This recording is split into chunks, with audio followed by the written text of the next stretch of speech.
পৃথিবীর সবচেয়ে আশ্চর্যজনক ও সুন্দর প্রাণীগুলোর মধ্যে প্রজাপতি অন্যতম। পৃথিবীতে প্রায় 1,80,000 প্রজাতির প্রজাপতি রয়েছে। অ্যান্টার্কটিকা ছাড়া অন্য 6টি মহাদেশে এগুলো কম বেশি দেখা যায়। চলুন এই চমৎকার প্রাণীটি সম্পর্কে কিছু মজার তথ্য জেনে নেওয়া যাক। অতিরিক্ত ঠান্ডায় উড়তে পারে না প্রজাপতি, তাই এদেরকে অ্যান্টার্কটিকায় দেখা যায় না।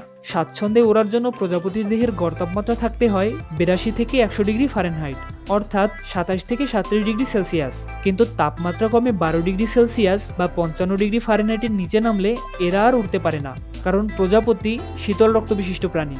আর এজন্যই কোনো শীতের সকালে প্রজাপতিদের রোদ পোহাতে দেখা যায়। প্রজাপতির জীবনকাল গড়ে মাত্র 1 মাস। এদের জীবনে রয়েছে 4টি ধাপ: ডিম, লার্ভা, পিউপা ও প্রাপ্তবয়স্ক।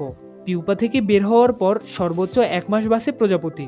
তবে সব প্রজাপতির জীবন এত দীর্ঘ হয় না, কোনোটা আবার মাত্র 14 দিনেই মারা যায়। কিছু ক্ষুদ্র নীল রঙের প্রজাপতি বাঁচে কেবল মাত্র কয়েক ঘন্টা।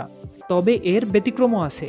যুক্তরাজ্যে পেইন্টেড লেডি নামে এক প্রজাতির প্রজাপতি পাওয়া যায়। এরা 9 মাস পর্যন্ত বাঁচতে পারে, কিন্তু সাধারণত এদের জীবনকাল 2 থেকে 4 সপ্তাহ হয়। জীবনের এই স্বল্প সময়ে এরা শুধু খাদ্য খোঁজে এবং আরও প্রজাপতি উৎপাদন করার চেষ্টা করে। প্রজাপতি যা দেখে আমরা তা দেখতে পাই না কেন? প্রজাপতি সাধারণত 10 থেকে 12 ফুটের মধ্যে থাকা ফুল বা অন্যান্য জিনিস সবচেয়ে ভালো দেখে। সঙ্গীয় সঠিক ফুল খুঁজে পেতে এরা অতি বেগুনি রশ্মি ব্যবহার করে, কিন্তু আমরা এই অতি বেগুনি রশ্মি দেখতে পাই না। প্রজাপতির চোখে 6 বা তার চেয়েও বেশি রঙের আলোগ্রাহী স্নায়ু রয়েছে। খাদ্য হিসেবে প্রাপ্তবয়স্ক প্রজাপতি শুধু তরল পান করতে পারে। আরও স্পষ্ট করে বললে এরা শুধু ফুলের অমৃত পান করে, কারণ প্রজাপতির মুখ এমনভাবে থাকে যেন পান না করে চিবানোর কোনো উপায় থাকে না। তবে এর ব্যতিক্রমও আছে। বিশ্বের মাত্র 1 ভাগ প্রজাপতি মাঝে মধ্যে মাংস খায়। হেলিকোনিয়াস ক্যারোথোনিয়া প্রজাতির প্রজাপতি অনেক সময় শুঁয়োপোকা হত্যা করে খায়, আর এই শুঁয়োপোকাই পরবর্তীতে রূপান্তরিত হয় প্রজাপতিতে।